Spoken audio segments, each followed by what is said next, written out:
The African continent continues to be both increasingly important and increasingly overlooked.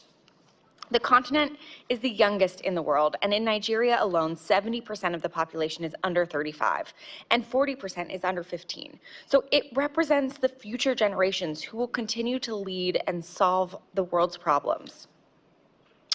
Nigeria has a unique position as a bellwether, as Africa's largest economy, most populous nation, and a significant actor in the region and on the world stage. And meanwhile, Nigeria is facing its own challenges, like rising insecurity, shrinking freedom of expression, and a struggling economy.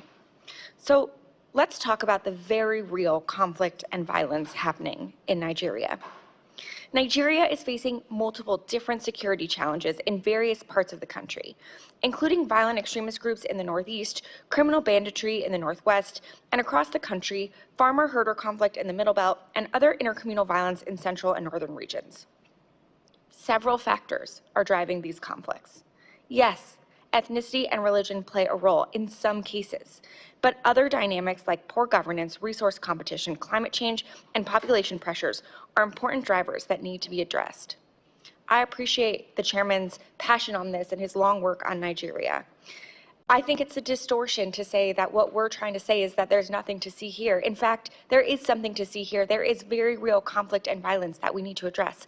I've been working on addressing conflict in Nigeria since 2013, 2014, when I was part of the counter Boko Haram strategy at the State Department.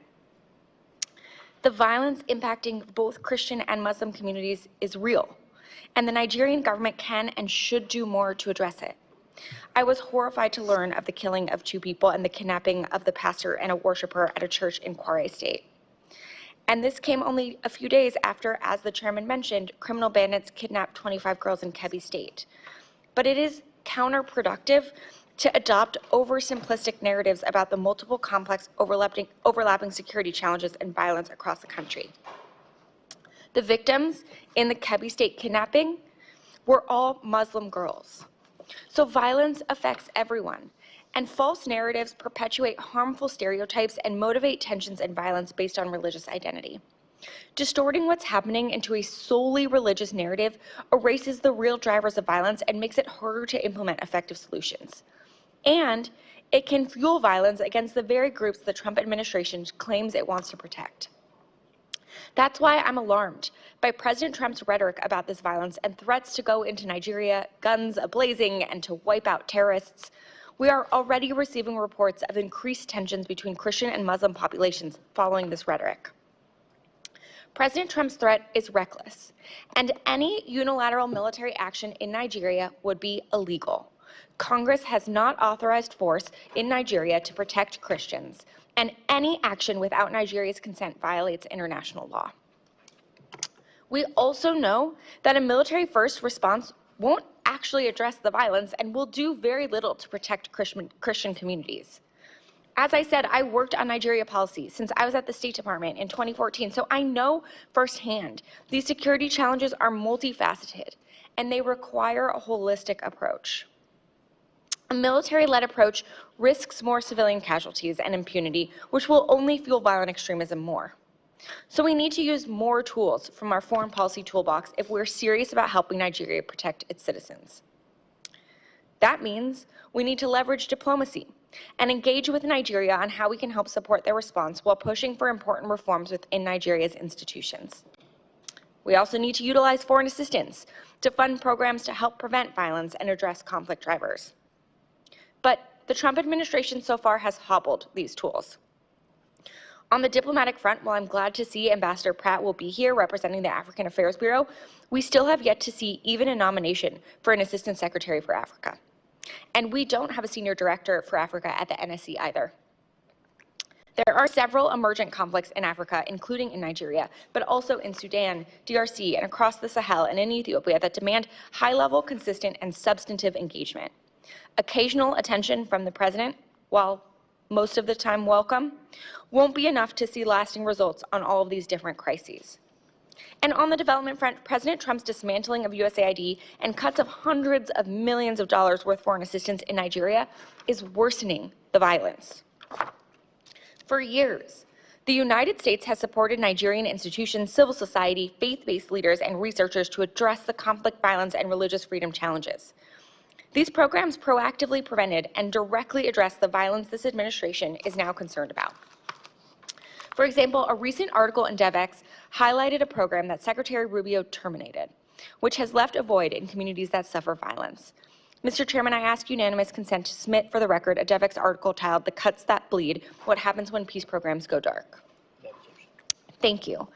This article focuses on a former program implemented by Search for Common Ground, a peace-building organization that provided critical early warning in communities in Yelwata, a region in Nigeria's Middle Belt, where conflict and violence have erupted between Muslim herders and Christian farmers.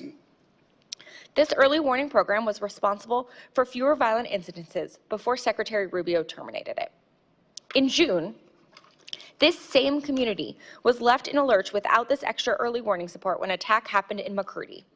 Nearly 200 people were killed, hundreds burned alive in their homes and market stalls torched, and almost 4,000 people fled. And this is just one example where the United States has abandoned communities with no explanation. I have another article, this time from the LA Times by former USAID Foreign Service Officer Daniel Morris, that details another program that was helping prevent violence, but was discontinued. Mr. Chairman, I ask unanimous consent to submit for the record an LA Times article titled "Trump Cuts Nigeria's Aid Back in March, Now He Wonders Why It's So Violent." Thank you. This article discusses a program called the Community Initiatives to Promote Peace that operated in northern Nigeria.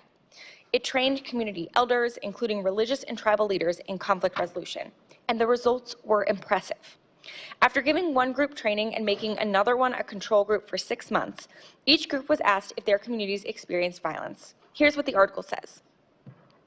Only 10% of people in communities that received negotiation training and dialogue meetings said yes, compared to 41% of people in communities that hadn't. The Nigerians in the treatment group reported feeling more secure, more likely to walk around their communities, and less likely to avoid certain areas than those in the control group. We don't always see these kinds of results. So the fact that we were and the administration eliminated this program is incredibly short-sighted and counterproductive given their apparent interest in this issue. So if we want the United States to help prevent and address conflict in Nigeria, we can't pull back and eliminate our tools like President Trump has done. I urge the administration to reverse these decisions, nominate people at senior levels to work on Africa issues, and commit to working on this seriously, not just through a few Truth Social posts. So I look forward to hearing the testimony of Ambassador Pratt and Deputy Assistant Secretary McGee on what the State Department is planning to do to address the violence in Nigeria and how it plans to partner with Nigeria on doing so. And lastly, while I'm glad we have our witnesses here to discuss Nigeria today, I would be remiss to not also raise Sudan, since this is our first time with the State Department witnesses in front of this subcommittee this Congress, and we still have not had a budget hearing. The situation in Sudan is horrific. And while I'm glad to see this war finally getting high-level attention from President Trump, I look forward to hearing from Ambassador Pratt about what the department's plan is to both make a deal that brings a lasting end to the war in Sudan and invest in a real peace process for the Sudanese people. Thank you. I yield back.